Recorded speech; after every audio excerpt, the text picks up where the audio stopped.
All right. This is the last day of the month, 31st of July, 2022. Greetings to everyone from wherever you are, whatever your time, whatever your weather.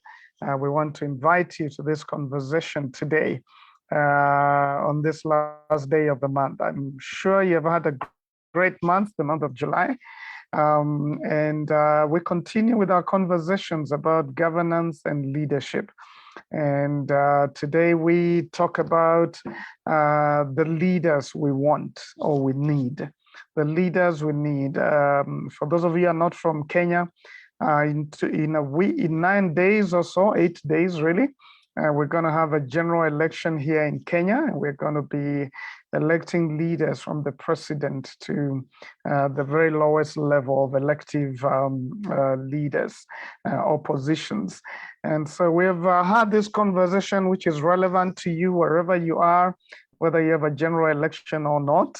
But today we want to have a conversation about what kind of leaders are needed in governance. In elective politics, and what should we be looking at? We mentioned it slightly last week, but now we're going to go a little bit in depth, and I'm excited to be joined by Dr. Katindi Sivi. She's going to introduce herself a little bit more and say what she does. But we were with her last week as we began this conversation, and we are glad that she was able to make it. We had one other guest who is Ken Jiro, but unfortunately he's held up in a meeting, but he said you join us as soon as he's able. So Dr. Katindi, we're starting off, the two of us. Please say hi and introduce yourself a bit to those who have joined us.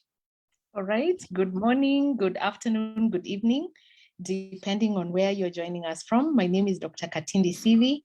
I am Kenyan, live in Kenya, but I work across Africa. I do research, policy analysis, and foresight work, which is really thinking about strategy from a long-term perspective and bringing that to the present to see what we can do so that we can be more proactive.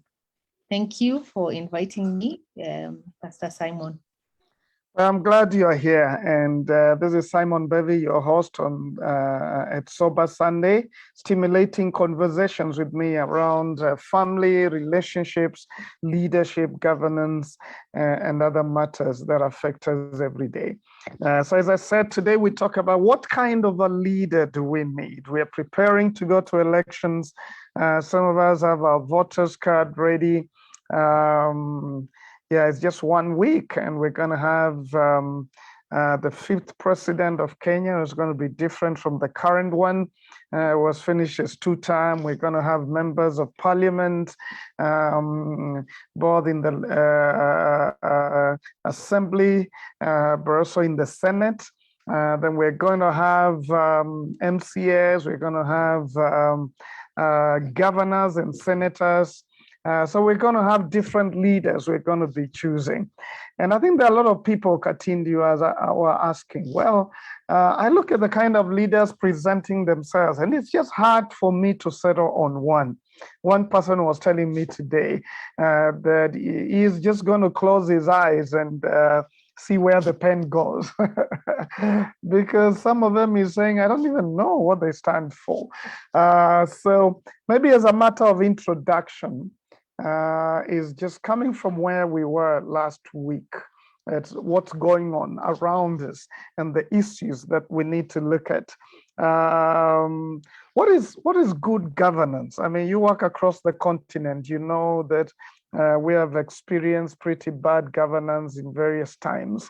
And that's why we're in the mess that we are in some of the places across the continent. But when it comes to governance, what is good governance about? What does it touch on, and what should we be looking at? All right, thanks. That's a big question. But I think when we talk about governance, we are really talking about leadership. And leadership, I mean, is simply defined as influence. And influence here means that you are able to, for example, perhaps look at an issue and decide that you're going to find a way of solving the issue. And that comes with understanding that you're not the only one who can do it. And so if you're able to mobilize people, if you're able to, for example, give them your vision, organize them in a way that they can accomplish a task to the end and achieve that goal, that is leadership, that is influence, because you've managed to sort of like inspire these people to understand what you stand for, what you want to work out, and then you want to, you've convinced them to stay with you and to work with you to achieve that goal.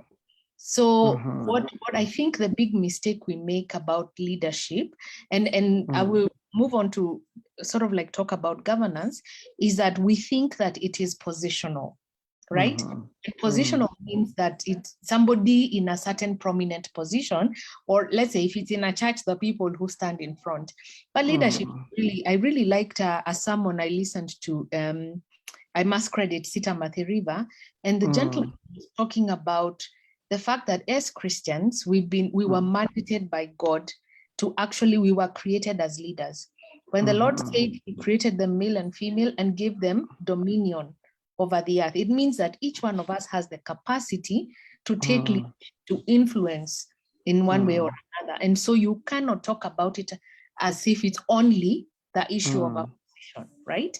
But having said that, then there's a way society organizes itself, so that, for example, in government, you choose a few people to represent you, so that the 45 or 49 or 50 million of you don't have to be the ones making decisions. So in a governance, you're relinquishing your leadership, or you're relinquishing your power to lead by choosing a representative. Now that representative, so because you have relinquished that power, it means that in essence, they should be of service to you, right? As much as they are taking that position to maybe organize us and influence certain things and solve certain problems, they are representing you. So in a sense, they're supposed to be of service to you in the political space. And that's what governance is about.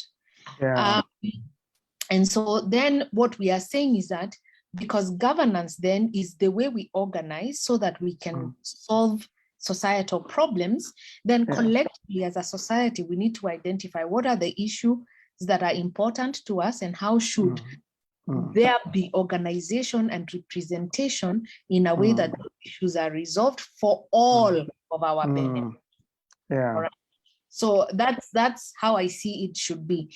But so the point to make here is that when we as a people don't understand that these people are supposed to be of service to us, then that's the reason why we have a culture where we, mheshimiwa this, mheshimiwa that.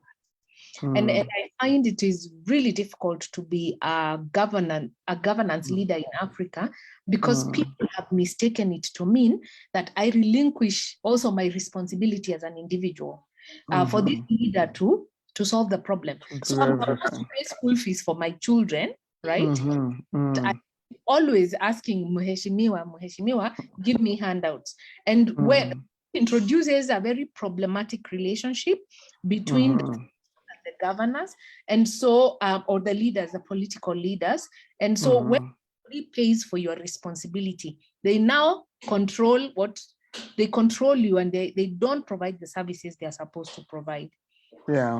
The point to make is that what is the healthy relationship? The healthy relationship is, first of all, understanding that I have a responsibility. I am a leader in my own right. And that only relinquished for the next 5 years, that power to you, but you are supposed to have expectations, and I'm supposed to be accountable so that you fulfill those responsibilities. And if that understanding is very clear from the beginning, I think something to shift in Africa. Yeah, well, very well put. I think I pick a few things here which are important to emphasize. Number one is that we have personal responsibility. So we can't just sit back and say the next president is going to solve everything. We have a responsibility to ourselves and to some of the issues around us. But then, for the sake of organization of society, we choose leaders who are going to serve us in solving those issues. they're going to be servant leaders. So we're looking for servant leaders. People are there to serve, not people are there to, of course, amass wealth, as we have seen in a lot of the cases, but they know that they are getting a position to serve. I think it was George Bush Senior, who said the only justifiable use of power is when you use it to serve others. Otherwise, when you use it to take advantage of them, to threaten them, to steal from them, then of course that's abuse of power. So servant leaders is what we're looking at. That's what we're saying. But also, I think what I hear you say is that we've got to know what we want from these leaders. It's not just them to tell us what they want to do, it's for us to know what we want of them. If we don't know that, then we will choose every kind of a person just because they spoke a certain language or gave us a little handout or something like that. And as we go to further into the discussion, I think we are saying governance is important. If we have the right leaders, we move forward. If we have the wrong leaders, we could go back quite a few steps in terms of development, in terms of health, and what affects us every day in terms of cost of living. I mean, this is a big deal to get the right kind of leaders, right? That's what we're saying. Yeah. Mm-hmm. It is a big deal. So it's just to mention. So for example, I have an example, a very interesting story to just tell you how problematic this is. So the young girl who approached me to mentor her, and this is she's out of college, perhaps maybe 2, 3, 4 years at most, and was serving somewhere. And then she found out that her father actually registered her to be an MCA. Remember, she had absolutely no clue. Oh. So she came and told me, what am I supposed to do? I asked her, calling? She said, absolutely not. I don't even know anything about political leadership. But I'm trying to mention this story as a way of saying Kenyans have also known ways using that as a bargaining chip, so that, remember, there are people who are moneyed who want these positions. So the competition, the better for them. So it becomes, just say, I want to buy, so that somebody can buy you off. And if you get 500,000 shillings or so, you know, you can pretend that you have a following, and you can use that as a bargaining chip. And you see, very crafty, right? And so the point to make is that it is quite problematic. And I must say that, you know, we are also not honest many times about even the process. And you know, garbage in, garbage out, so that if the process is problematic, the product will be problematic. And obviously money, then I'm trying to say that money has introduced a very bad, you know, a rot in this process that then obviously compromises people, blinds people from being, you know, diligent in choosing the right leaders. I'll tell you, for example, Kambani, where we come from, that's for those from outside and may not be familiar with the Kenyan context. We have tribes, of course, or ethnic groups. And in our ethnic group, one of the dominant sort of like biases, or not even biases, but what can we call them? Like, they are not biases, but people. Is it beliefs or not even like associations, is witchcraft. So, and it's not just in Cumberland alone. So that you then say, if I ate somebody's money, so if I was given money, and there used to be this process that you take the money, but in the ballot, you're gonna choose whatever you want, whoever you want. But people now are held sort of like prisoner, because they believe that if I take so-and-so's money, and this person may have not gotten it legitimately, or it may have passed through some processes that then have, you know, all these beliefs, then what happens is, if I choose somebody else, I have a so already it introduces, or it removes the issue of free will, it removes the issue of rationality, it removes the issue of diligence in getting a good leader. So it's very problematic, and I think those are issues to take note of among particularly the rural, and not just the rural. A lot of young people, or not just young people, but people are desperate because of cost of living. Small here and there, then people make choices that then later on we have to pay the consequences, because we will not get the right leaders because of that flawed process. Okay. Yeah, I hear you. Just certain kind of beliefs as the way people see life can affect how we choose. I was thinking about, okay, I was trying to convince someone today before we even now go to what to look at as we vote. But I was trying to convince someone yesterday, actually. I was trying to, someone who is a neighbor, and I'm trying to say, I hope you're going to be voting on August 9th. And, she was telling me, I'll probably just sleep. And I said, how could you do that? I mean, and she was saying, I don't want to go and stay there for 3 hours, and we're probably getting the same kind of leaders. All of them are just the same. So what's really the use? And that's a good day for me to rest. And I really try to push and show her that it's important for you to vote. If you don't vote, you're voting in one way by your inaction. By your lack of engagement. And eventually she told me, well, I'll see whether I'll go and vote. But to me, it was discouraging because I really want us to vote, but she was trying to tell me, I don't feel very strongly for any of these candidates. I don't even know whether it's going to be any different with any of them. And yes, I know it's our civic responsibility. I know it's our moral responsibility to be able to vote and give our voice on what kind of leaders that we get. But I guess sometimes it's just a despair that I don't think it's going to make any difference. It's my one vote. It's the same kind of leaders.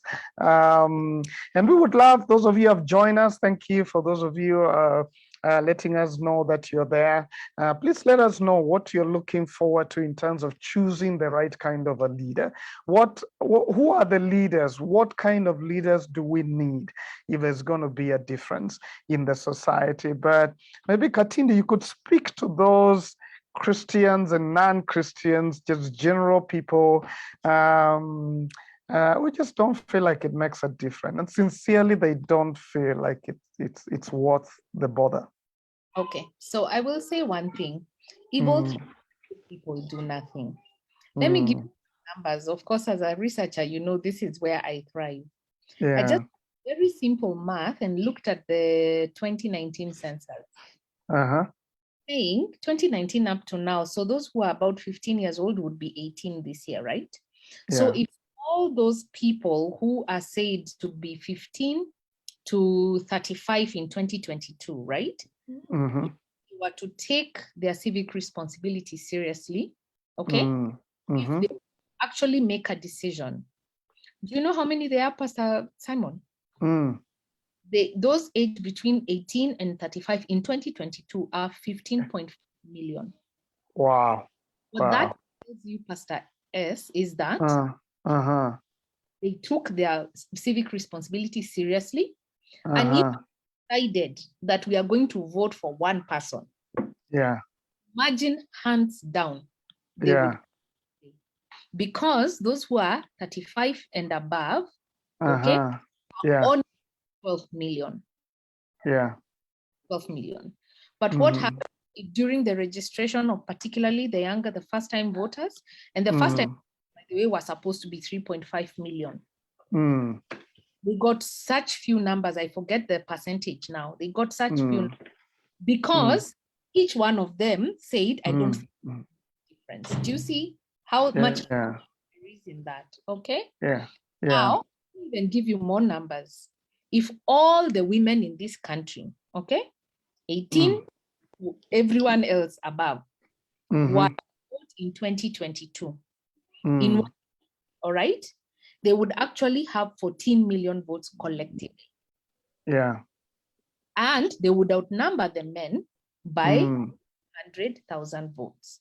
You see? So So really, they can actually determine who wins. actually determine who becomes, president. And so what we are saying is that he or she is not the only person who is saying that. So that one and that one actually cumulatively makes us lose such a critical proportion of individuals that can help us make a good decision. Okay. Yeah. So, in fact, I will tell you that there are so many. Let me just give you another number that, like, I actually sampled about 1,030 Christians. Okay. And about voting or about in civic, anything, any civic engagement. Guess how many skipped the question? How many? Out of, yeah. What type of political activities have you engaged in the past? 75% skipped that. 75. Wow. And that may mean that they feel like politics is a game. Yeah. They feel that, you know what, because they've never done anything, they don't want to answer that question. Now, most of the ones who answered the question, the mere 25%, now that paltry 25%, most of them voted. Very few campaigned for a candidate. Now, let me just tell you, for vying for a seat, only 8%. These are Christians. Do we sit and say that we have bad leadership in Kenya? How can say pray for Kenya? 70% of you are not, even in the past, have not been engaged. I that the ones who skipped either didn't want to say or may not have been engaged. You see? Yeah. So the point here to make is that we cannot complain when things go bad. It is when people do nothing that evil thrives. And so our prayers, God is merciful. But what do you think? Tunachokesha Mungu bure kabisa. Because sometimes we tell God to do what we should be doing. So we pray and then we don't do it. And God doesn't know how to answer because we are the ones who should have gone to vote. And then we didn't vote. 8%. And we're not saying theocracy. We're just saying, and I really am very perturbed by some of the conversations I'm hearing. But as a Christian, what you're saying is that you have a set of values. You are accountable more than the Constitution. You're accountable to the living God. And you're saying, when I steal public resources, I'm not just, I may not even be punished through the, but there's one who sees in secret and I will show up. So for that reason alone, I will be a good steward of the resources that I'm given, right? And then what will happen? I will be, if I offer myself, I will be a better custodian of resources. That is the values that I hold. Now, the other interesting sort of like converse to that is present myself as a candidate. Now, there are all manner of things. Now, I'm talking about the religious circle. Yeah. One who's going to ask, are you married? Okay. Yeah. I'm going to be disqualified perhaps for that reason. Another one is going to ask me, what is your track record? Isn't it that I fear the Lord? And I'm not saying less about that. I'm just saying I may not have that because everybody has a first time in politics. But do I have a track record where I have sort of like served and whatever I have served, so that I'm even propping our own to say, even when they now what we do is Pastor S has been a victim of this, right? Yeah. I have. Maneno ya kuchanganya siasa na, or rather, I recognize there may be more people who don't understand this language, that this thing of mixing politics and religion is just religion. So they let it go, and yet you have a heart for service. So anyway, stop there. I could go on about this, but yeah. So this lack of engagement becomes our own curse, huh? We are complaining. We want to see change. We are praying about it, but we don't do nothing about it. Ken Jiro, you found us talking about the apathy of Kenyans not to get involved. But let me introduce you. We are glad that you made it. Ken Jiro, this is my good brother. He's the CEO and founder of Ungwana Institute. But let me give you the chance to introduce yourself more so that you say what you need to say before I have your take on that issue of apathy. Thank you, and hi, Katindi. How are you? And I'm happy to be here. Let me apologize for coming in a bit late. I actually had another meeting, and which I was chairing, so I couldn't get out. But I'm here. My name is Ken Jiro, and I run the Ungwana Institute. Ungwana, for those of you who may not know, means uprightness, represented by a thumbs up, and we work against what we call ushenzi, the wrong way of doing things in all aspects of life. In a sense, and it is something that we've reflected over the last couple of years, almost 20 years now. We're getting older. We see ourselves as human software. We are trying to be experts. What we mean by that is the soft issues that determine even on these questions of participation and things like that and apathy are what we're really concerned about. So that is us. Yes, values, attitudes, and behavior change is our province. Yeah. So I think just using your words, Ungwana, that is the upright way of doing things, and ushenzi. It's ushenzi to refuse to participate, right?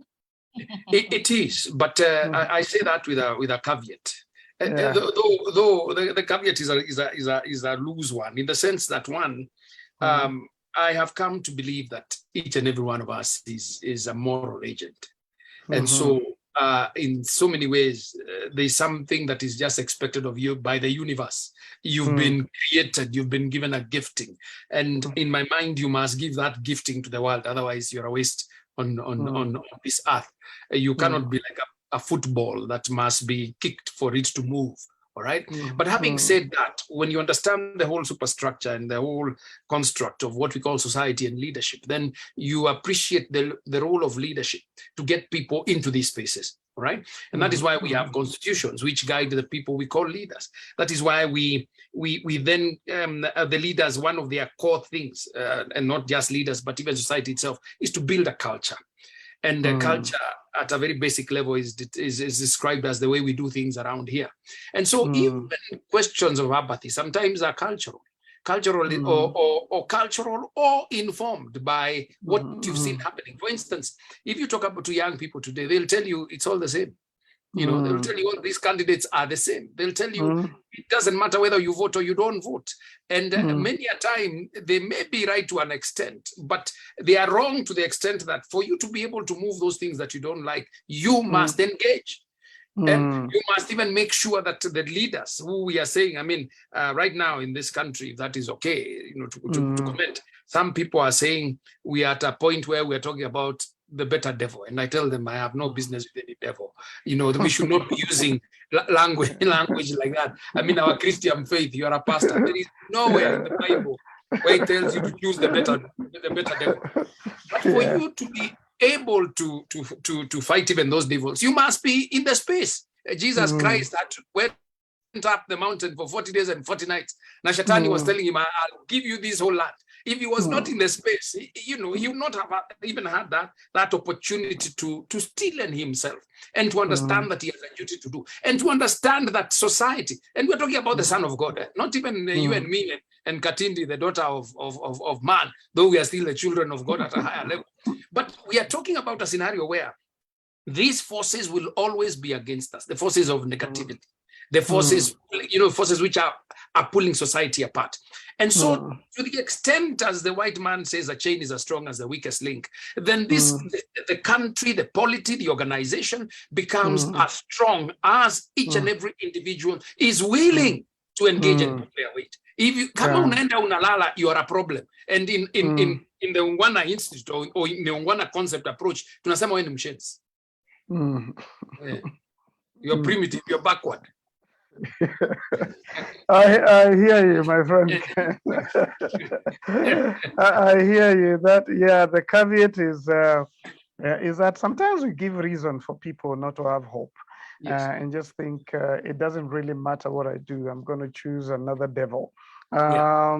And part of it is because those who should have been now angels that we should be choosing did not engage.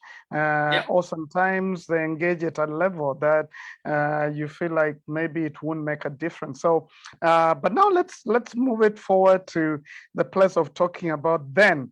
For those of us who have said yes, we will not be, we will not practice Oshensi. We're going to do something about this. We'll vote. And we're looking at the different leaders presenting themselves.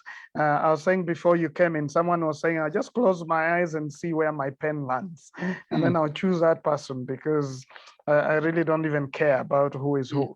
But we're looking at what guidelines should guide the voter. Those of us who are joining here, it's because you want to make a difference. You want to engage. You want to participate in making Kenya and our nations better. But what should we be looking at? Before we do that, let me just say to those of you who came in, invite your friend, start a watch party. But Geoffrey Orango, I see you saying there we need visionary and God-fearing leaders, leaders who have clear plan to transform Kenya for God's glory. Thank you there, Geoffrey. Maureen Isika says, I'm amazed at the statistics. I think that's what Katindi you had given about when one person doesn't do nothing, then what that translates to. Joyce John says, Kenyans need to identify persons who are people-oriented and whose agenda is for the common good. People-oriented agenda for the common good. Thanks, Joyce. Maureen says, I agree. Apart from praying, we need to play our part as Christians in choosing leaders. Thank you. Thank you very much. So I think we're looking at what are the issues to begin to look at. And we can start with you, Katindi, as Ken breathes in.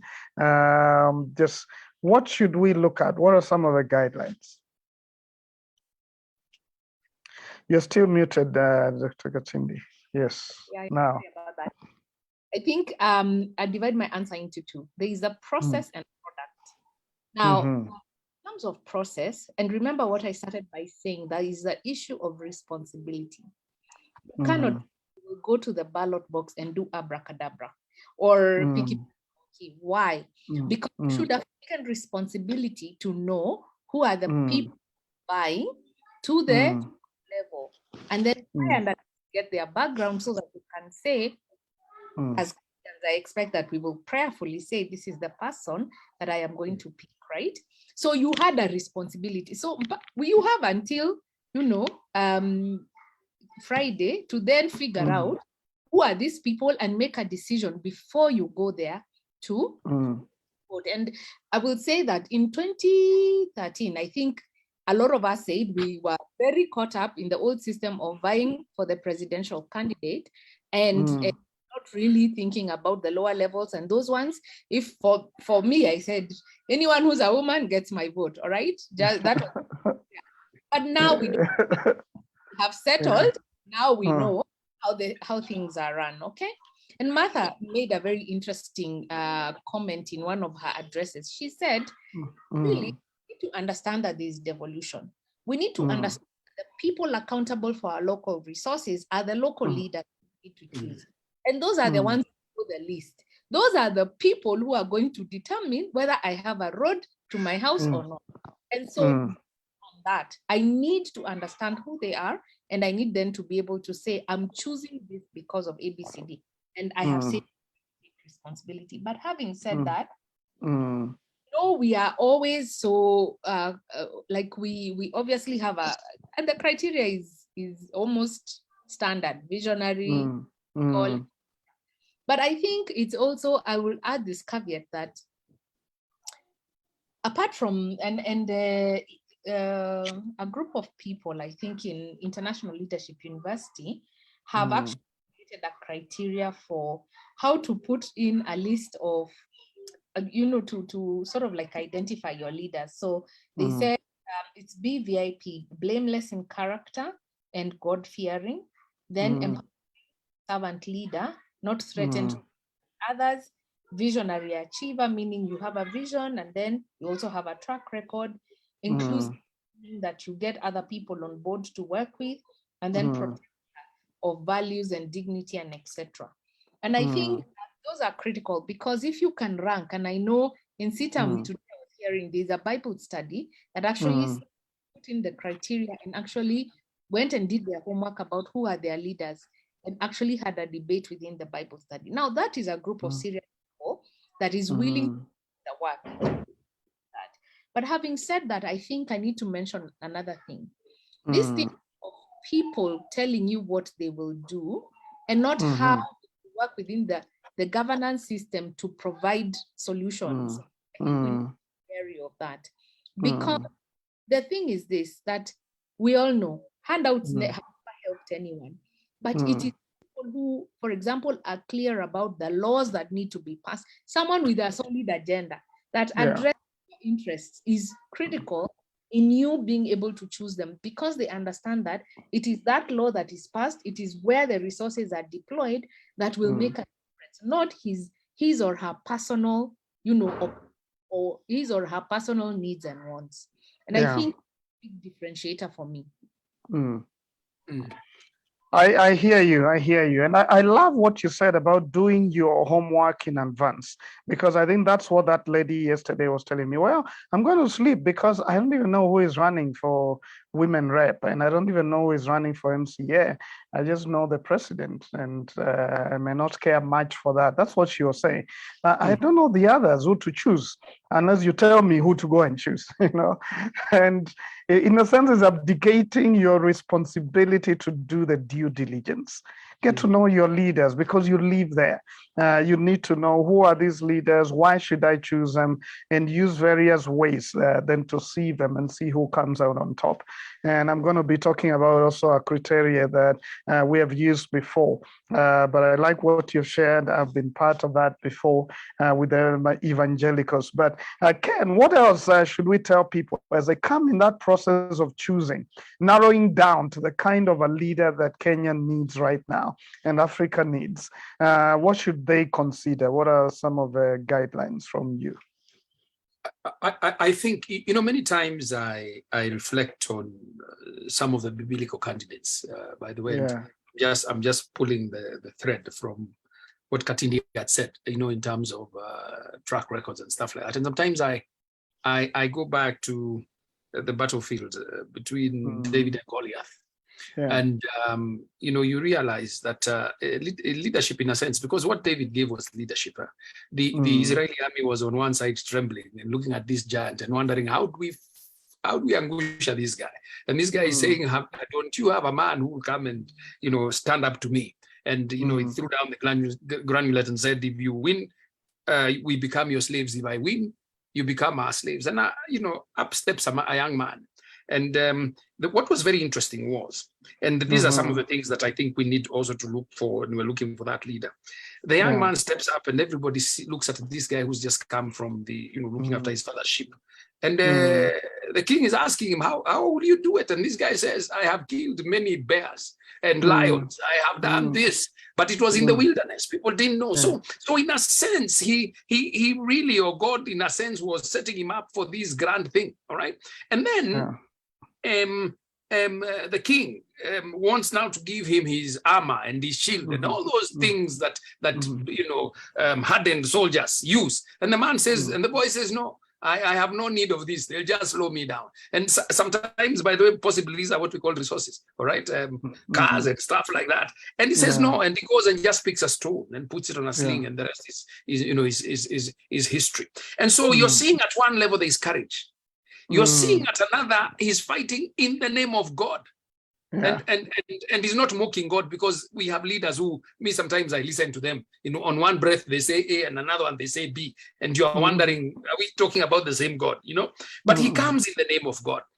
He does not negate his personage. He doesn't say, I am young. Many times I even ask young people, you know, in conferences and workshops. How old was David? They don't even know. When I say he was 17, they are surprised. 17. And I say, who's 17 here? More often than not, they're university students who are 20 plus.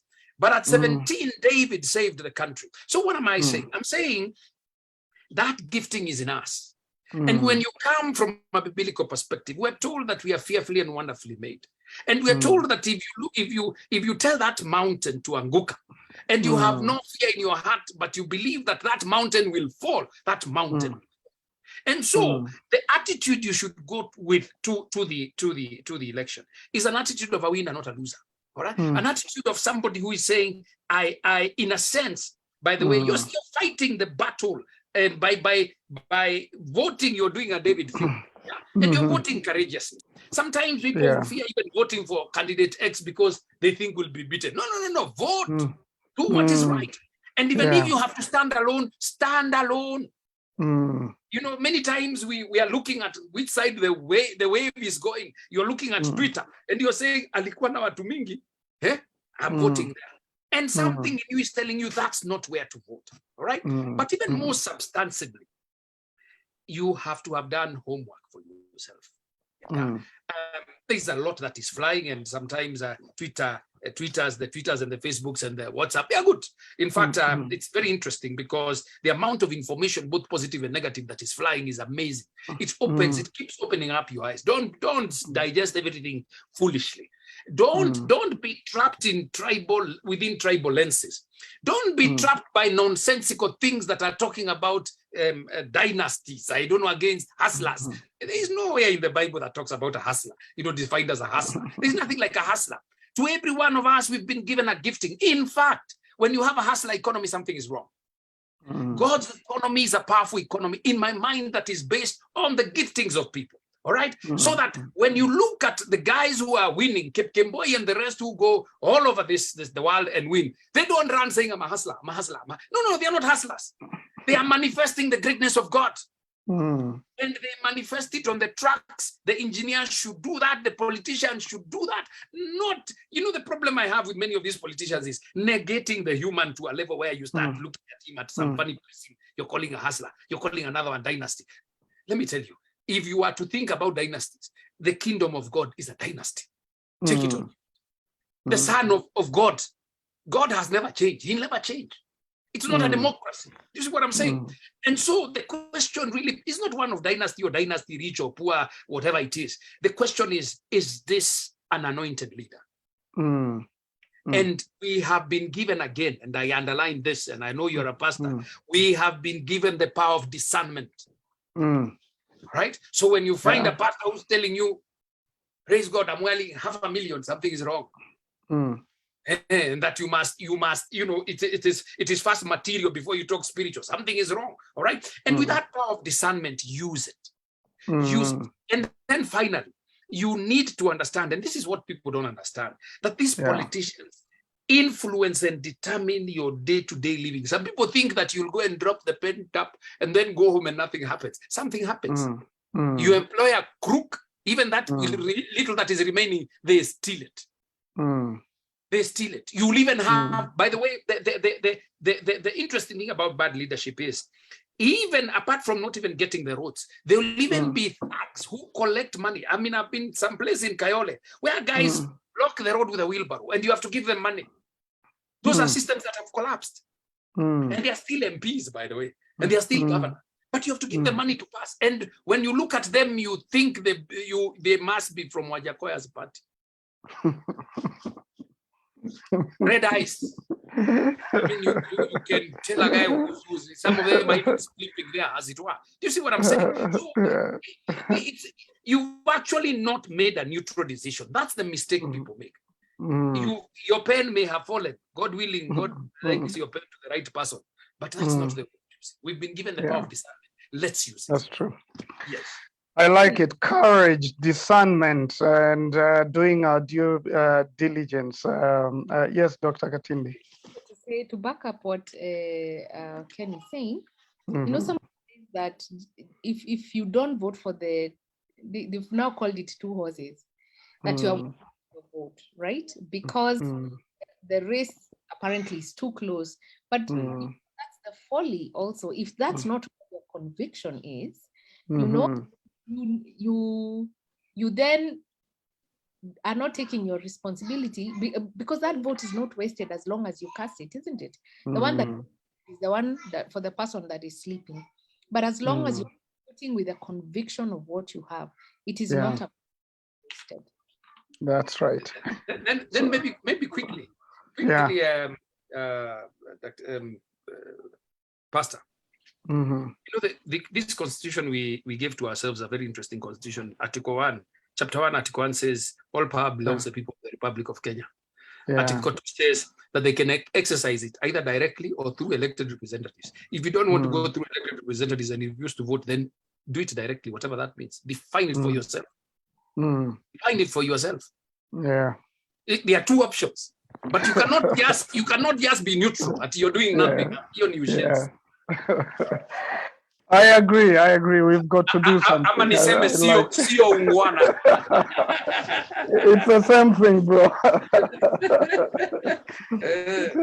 It amounts to the same thing, and we've got to realize this is our nation. If we don't make the decisions, then we have no right to complain, really. And I think for me, I'm tired of people who keep complaining on Twitter, on social media, and then they are nowhere to be found when it's the right time to engage. They are not engaging. And I think for me, that's what was driving me and Ken. I know next time we're going to be together in this. That's what was driving me to go to the ballot.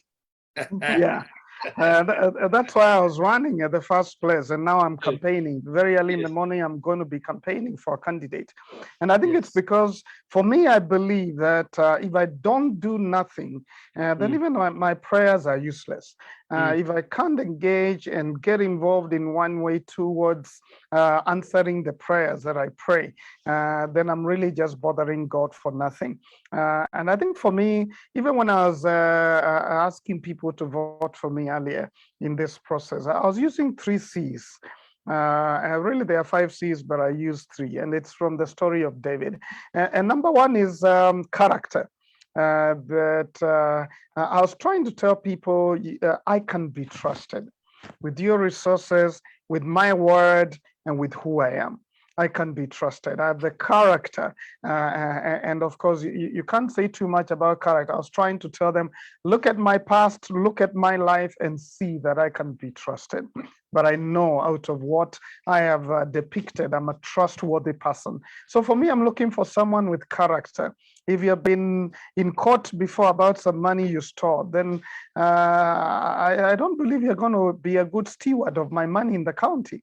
Even if you're my brother, I'm not going to vote for you because I know you can't be a good steward, manager of money. So character, number 1, are you trustworthy? Are you someone that we can use as a servant leader? Do you have the character? Number 2 is competence. You see, yes, David needed to be trusted, that if he says something, he says he slew the giant and all of that, that he's a good man. He's not a corrupt guy. But secondly, he needed the competence, the ability to kill the giant.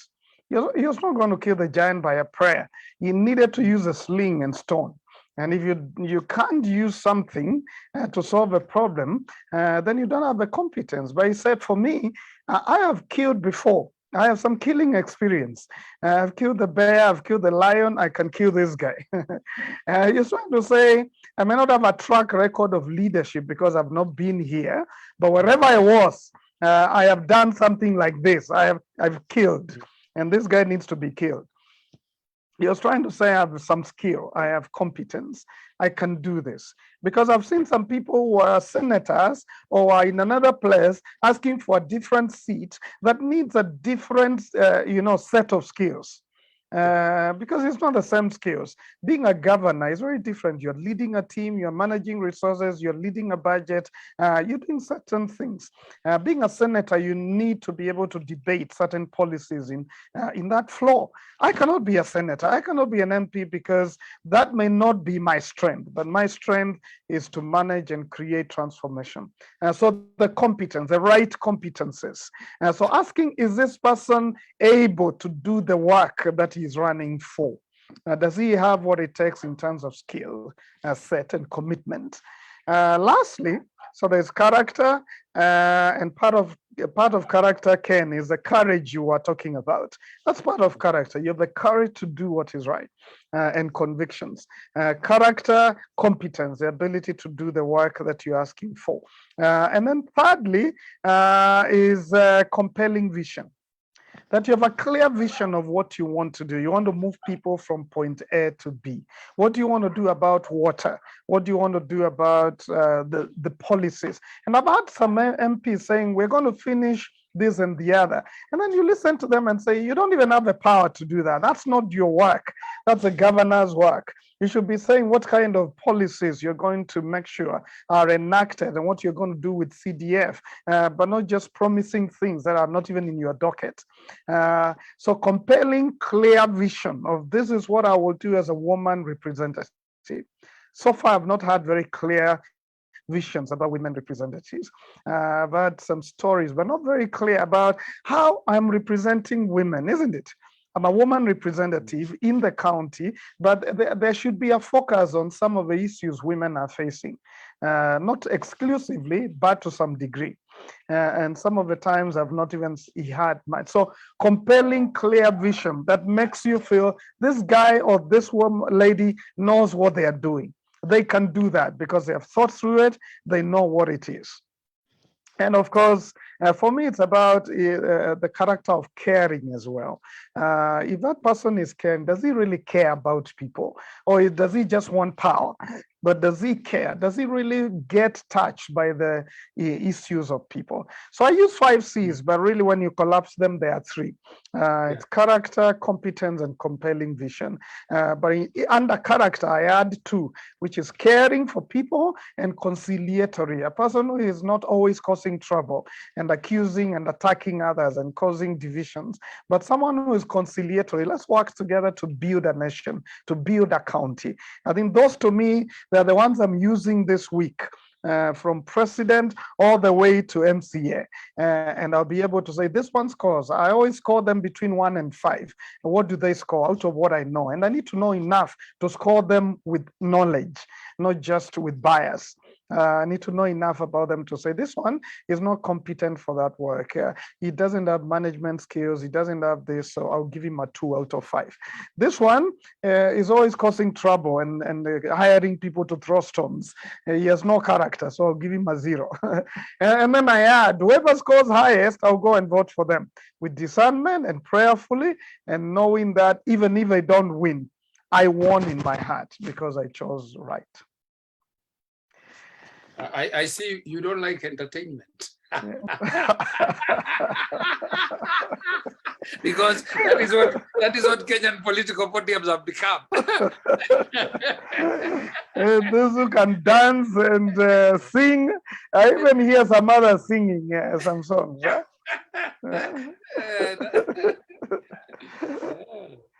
Well, so as we challenge the people, we have maybe 5 or 6 other more minutes before we can close.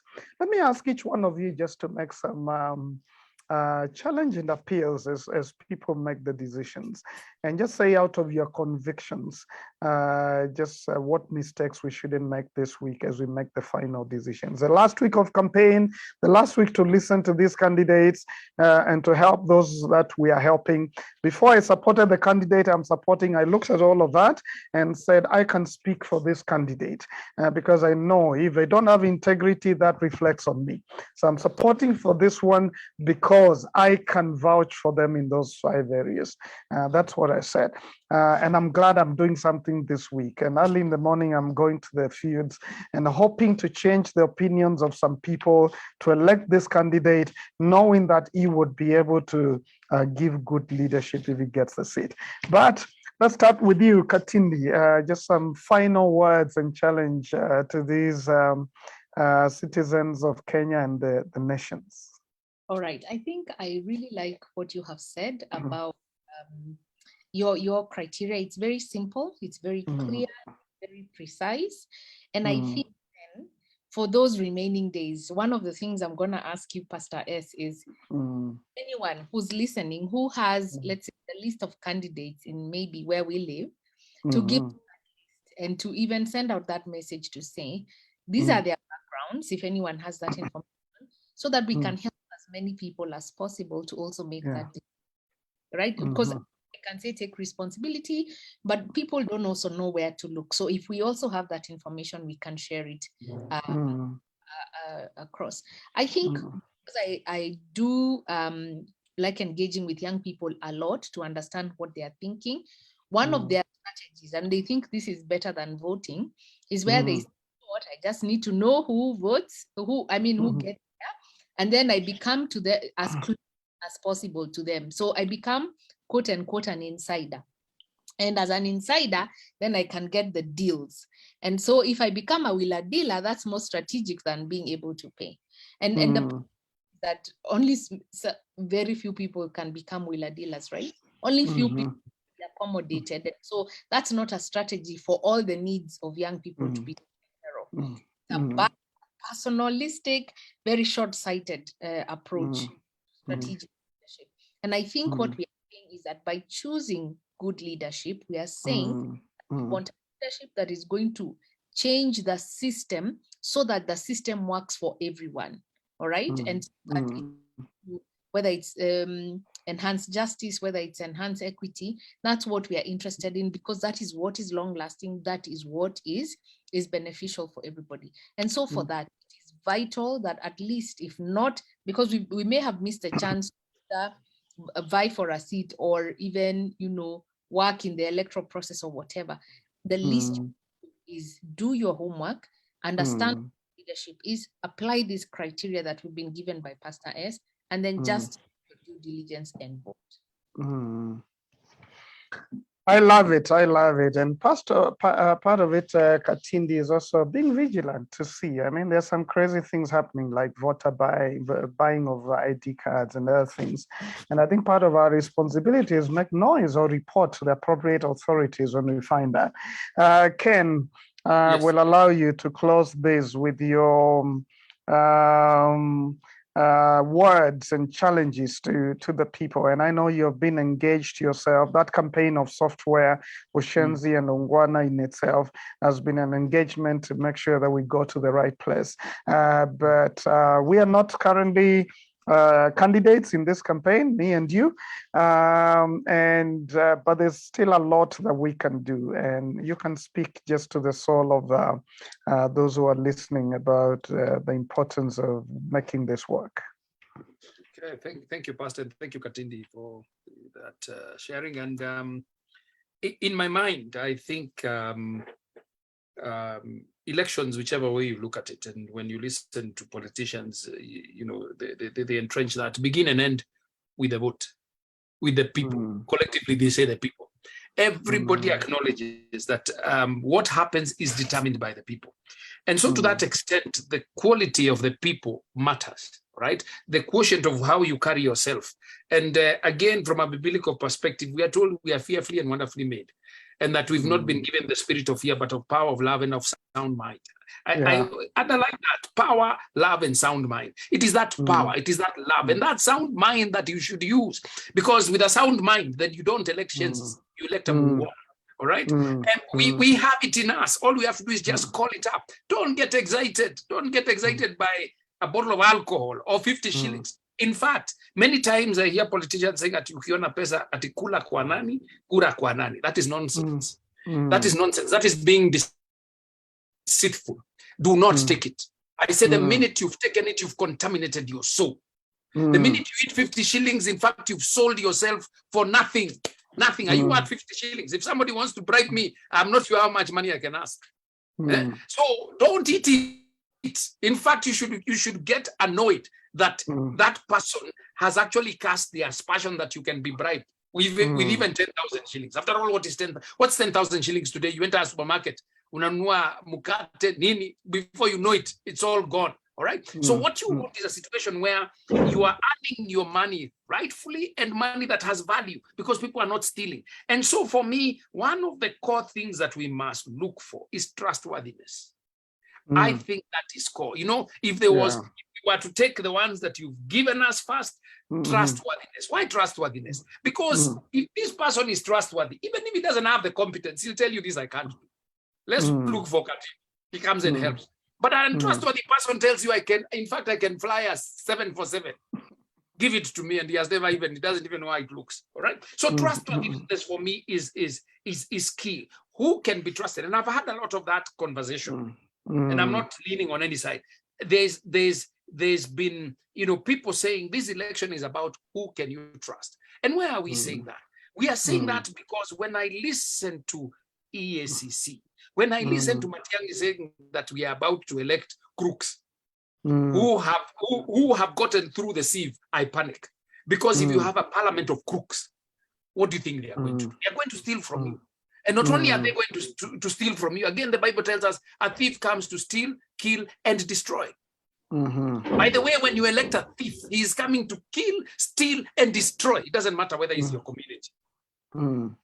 And so we have it in us. I'm saying, let us call that our Ungwana selves out, not our Mshenzi selves out. Don't vote because there is a lot of noise, or there are people bribing people, or to mekula kitu yake. In fact, there are some places you go, being a politician, you know that, pastor. There are places you go, watu wanakuambia sijakula kitu yako, nonsense. That's what I call shit. In fact, you should not even have that vote. So go out and have the belief that your vote can make a difference. Right? Look for the best person. Say your prayer before you go and vote for them. And then keep praying for them. If you can help that government, help it. Let's see how far we can go. But even more substantively, Pastor, we must engage between elections. Because it is between elections that we start negotiating what it is that we want to be put on the ballot, what will be negotiating. Yeah. We cannot be having manifestos 1 week to the election. That is total nonsense. How do you digest a 60-page manifesto 1 week to the election, despite the fact that you're telling us it was designed this way, it was brought from here? No. Political parties must be political parties. I think we have, and for me, again, I'm throwing this out to the generation after the Young Turks. The Young Turks brought us the new constitution. Ours, I've always said, is to domesticate it, and domesticating it is to making sure that all institutions inside there work. Political parties work. They cannot be run from people's pockets. And today we have Jubilee, tomorrow we don't have Jubilee. Next day we have this. Now look at what has happened. All of a sudden, there is Azimio. Then there is Kenya Kwanza. Then what are we talking about? Every election there is confusion. You go to a place like Britain, the Conservative Party has been the Conservative Party. The Labour Party has been Conservative Labour Party for over 200 years. What are we talking about? I keep saying we're not genetically defective. Let us call out our higher order in everything. And once we do that in the Ungwana way, then we build an Ungwana nation. Lakini tukichagua washenzi, that you are annoyed with Pastor Mbevi, so that you go and elect another Mushenzi, you're a waste even before God's eyes. What a way to end it. We've got to be sensible enough to make the right choices. But I love where you ended, and I'm going to be calling you guys even after the elections to say, in between the elections, what should we do to engage in the right way? Elections is not it. It's just getting some fellows. But even a good fella can get bad if there's no one to get them accountable, because power could get into their heads. So we've got to see, what do we do? Building the kind of parties that make sense, that believe in something, that have an agenda, being part of those parties, and other things that we could do in between. Well, I wish we had more time, but maybe we should have the same team next week as we finalize our conversation before the elections, so that we hear what the experience of the week has been. But thank you very much, Ken Njiro. Always good. I want to encourage everyone to check you out on social media and what you do. The same with Dr. Katindi Sivi. Your statistics, pulling them out, they made a lot of sense. We really appreciate. And to all of us, wherever you are, just realize God made you to be a participant, not just one who roams around and wishes things would happen, but that you would roll up your sleeves and be part of a change that you're praying for and that you're dreaming of, and especially politically and in a civic way during this time. So from us, I want to say a very quick blessing, and we'll call it a night for today. Lord Almighty, we just thank you for the opportunity we have to bless people, to participate in civic duties, and to make a difference. And I thank you for the things we have shared as we discern and rise up in courage and do the right thing. We pray that in the process we'll get the Davids and Josephs and the kinds of leaders who will make a difference in our society. So bless each one of us as we participate this week and on into the elections for those who are Kenyans, but for the rest of us across the globe as we participate wherever we are, locally, globally, and nationally. In Jesus' name we pray. Amen. Ken, you want to say something? Yeah. No, well, just be blessed, have a peaceful voting, and we meet on the other side of the election. Yeah, unless we meet on Sunday just before the elections. Thank you. No, we can meet. I actually we could. Why not? Okay. Why not? You lead us. All right. We're going to be here next week. We'll finalize. We may have one extra guest, but we will do that and just finalize on our conversations just before the election. So thank you guys, and good evening or good morning or good night, wherever you might be.